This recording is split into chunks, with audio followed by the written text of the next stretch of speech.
I'm different than your average person on my mentality in sports. I literally watched it to learn things, to see what's going through these guys' heads in like more pressured moments. Mixed martial arts itself is not a sport.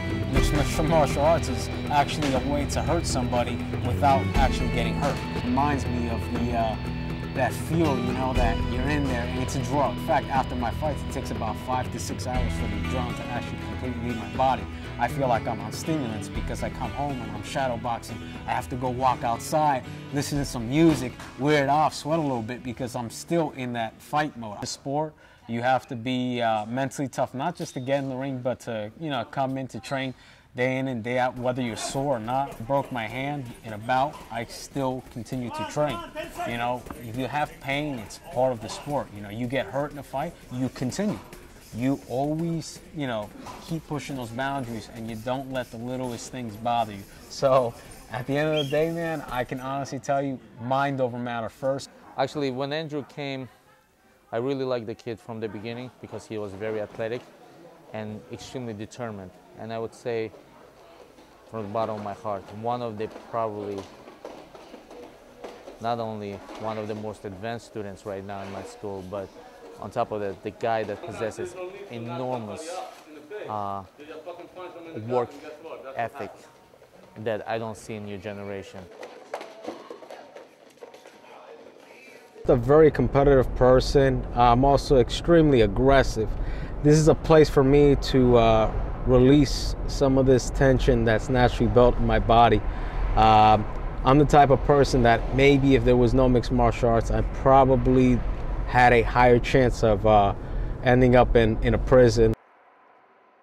I was watching Spike TV and I was seeing, it was the fight between Jorge Huerta and Clay Guida, and I just saw the overall vitality, the fun, and the challenge behind it, and I saw it wasn't just two guys brawling, but there was actual skill involved. Excuse me, skill involved, and there was just something about it that made me feel, you know, a little bit more adrenalized compared to your average sport.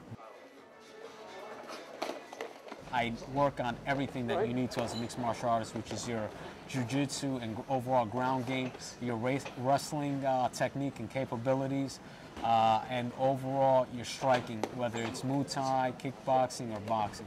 I know that if I'm prepared, I can do my job when he brings his offense. Now, if I let life's free flow, let it just go, I know that I'm going to be more fluent and I'm going to be able to execute what I like to do. So, how did it feel the first time you stepped in the cage?